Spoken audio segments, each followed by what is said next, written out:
evening and welcome to a very special episode of Left, Right and Centre. I'm Vishnu Shom. We are broadcasting live from the World Economic Forum in Davos, Switzerland. Well, there's a lot to talk about Davos, but I think the focus of the world is very much on what is taking place in the United States. Donald Trump, in about an hour from now, a little bit more than that, is going to be sworn in for a second term as the President of the United States.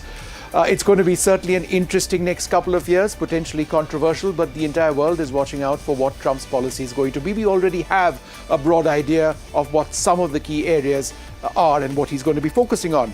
Let me introduce my panelists. I've got a wonderful guest with me in the studio. Ben Smith is the co-founder and editor-in-chief of Semaphore. Thanks very much, Ben, for being with us. Thanks for having me. We've got other panelists as well coming up. We've got Ian Bremer, but we've also got Taranjit Singh Sandhu, former ambassador of India to the United States, with us. We've got Puneet Ahluwalia, a Republican leader, a former candidate for the post of Lieutenant Governor in the US. We've got Clifford Young, Jonah Blank as well, and a lot more. So we've got a packed 1 hour rundown as far as America is concerned. But let me come to you first. I think let's start with what's in the news most, TikTok. Trump says it's going to continue.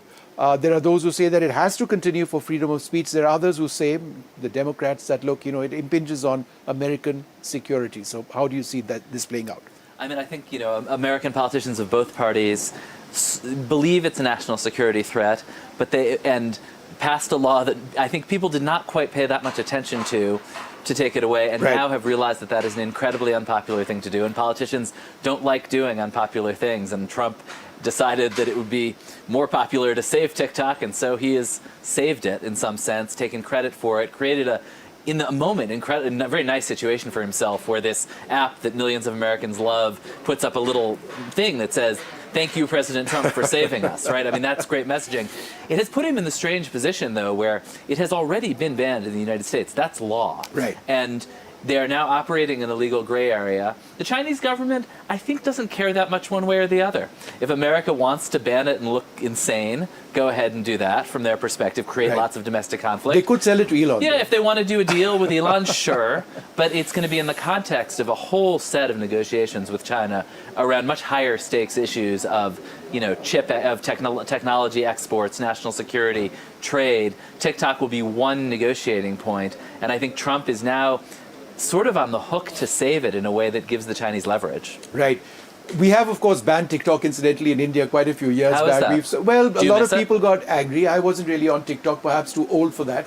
My children certainly did have problems with that, but we sort of prioritized national security. Be that as it may, the other big issue, and there are so many, the war. Let's talk about Russia and Ukraine. It's not going to be easy for him to just sort of end it, right? I mean, it doesn't work that way. He was able to force through a ceasefire in Gaza, and I think he obviously believes that, his force of will, his political momentum can really push people to the table. But this is a very different situation where Russia feels that they're winning, and I think the Europeans, the United States, Ukrainians are now eager to reach a peace settlement, and that's a difficult negotiating position. And then the Trump administration has been lowering expectations for an immediate settlement. What do you expect him to do? Does he have that capital with Vladimir Putin to say that, look, let's get in over here, start talking, and let's reach a ceasefire agreement? There's a long history of American presidents sort of imagining that they have capital with Vladimir Putin, and starting with George W. Bush, and then finding that they don't. I think Trump's style is much more, as the Russians say, escalate to de-escalate. Right. I think that he will likely threaten an escalated American presence, threaten more arms shipments, more support for the Ukrainians, unless the Russians come to the table. The other big issue, of course, mass deportations, and the numbers are huge. The US government estimates nearly 1.1 million undocumented immigrants live in the country. Trump has said that, look, that has to end. So when it comes to deportations, strengthening the borders, what do you see his policy being? Well, first of all, he's putting in place executive orders today that will give him more leeway to militarize the border, to not accept asylum claims. But the reality is that the situation on the ground in the last year has shifted dramatically. Biden, responding belatedly to popular opinion, really has much diminished border crossings. The Mexican government has also made it much harder to cross the border. And I think Trump is likely to do some very theatrical things, likely in Chicago tomorrow. They've said where they're going to do some raids, arrest some illegal immigrants with outstanding deportation orders. That is, by the way, a thing that the U.S. government has been doing regularly for decade, but I think they will bring along the television cameras, produce a real show of force, and a lot of the immigration issue is about messaging and communications, and I think the signal that people are not welcome means that some people won't come, means that some people who do have a choice will go elsewhere. You're talking about immigration. A lot of Indians go work in the United States. Some of the most successful Americans have actually come through the green card route, H-1B visas to begin with. Trump has in the past said that the best and brightest talent who come to the United States must remain in the United States. But it's a difficult issue for any president in the U.S., right? Where does Trump see H-1B? I would say that H-1B in some sense is the biggest test of Trump's coalition and the biggest question between, say, the wing led by Elon Musk, which says we would like every single graduate of the Indian Institute of Technology to come work in Silicon Valley and leave India, and the populist wing led by Steve Bannon, which says we want American engineers in those jobs. Your graduates should stay in India, and that's what they'll say. And build India. It's bad for America and bad for India. And that's what the populist wing says. And there's a very open conflict on that exact question. Where does Trump stand on this? Trump doesn't have fixed positions on most things. I think he's negotiating. He's trying to find a popular common ground stance. But I think ultimately, the Silicon Valley companies who employ a lot of Indian engineers have a lot of leverage, and this is very important to them, and I suspect that a lot of that talent will come in. There is this secondary question. There's a lot of outsourcing companies, many of them Indian companies, that bring in a lot of kind of mid-level employees to the U.S., and I think there probably will be some pushback on that. The relationship with Canada, it's pretty poor at the moment. But of course, Canada is going into elections. Justin Trudeau has said that he wants to step down as Prime Minister. That'll happen very soon.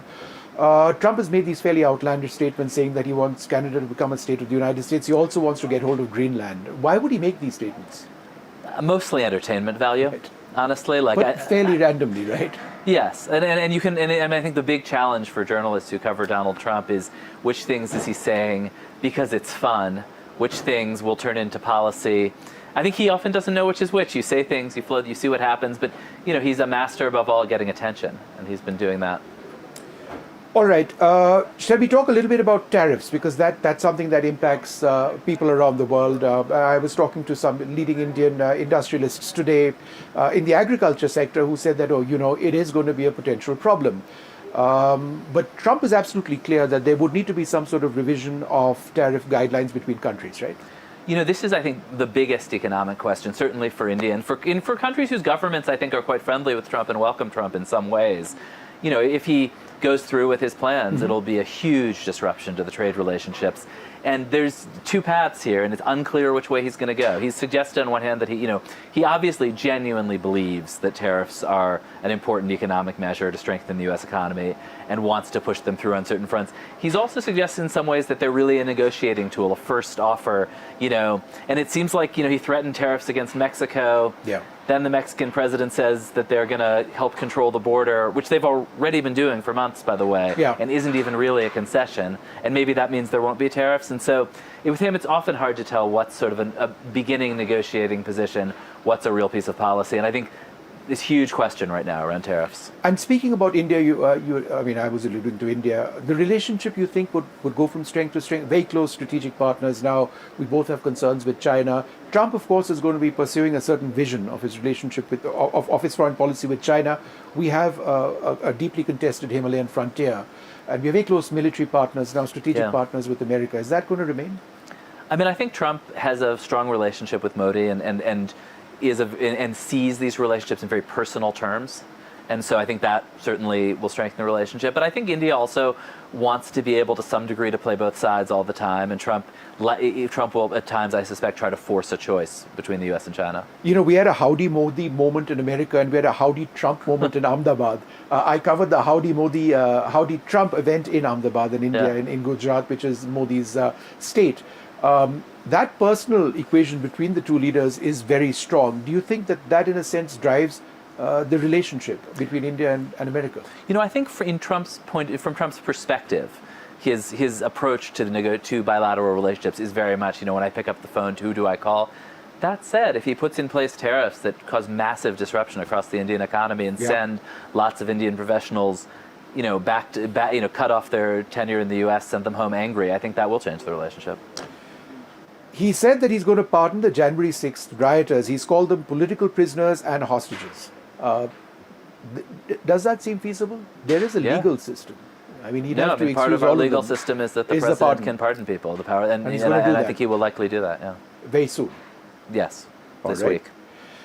My last couple of questions. Firstly, is America in for a profound cultural reset, a social reset?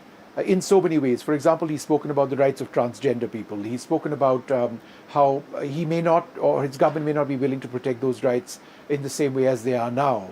So is there a profound change when it comes to cultural and social and human rights, in a sense, issues? Yeah, I think we're in the middle of this huge pendulum swing and this moment of backlash to the backlash, and it's almost hard to keep track. Trump isn't really driving it. I think he's kind of riding it, and has arrived at a moment when already, here in Davos, 2 years ago there were lots of signs about ESG all up and down the promenade. Now none of that, and I think you're seeing a huge backlash. At the same time, it's a backlash that takes into account a lot of change. His Treasury Secretary is a gay man married to another man who talks about how only Donald Trump would have appointed. So I think it may not be quite as radical as people imagine, but it is a real moment of change, and particularly around a lot of the kind of obsession with language of the last decade.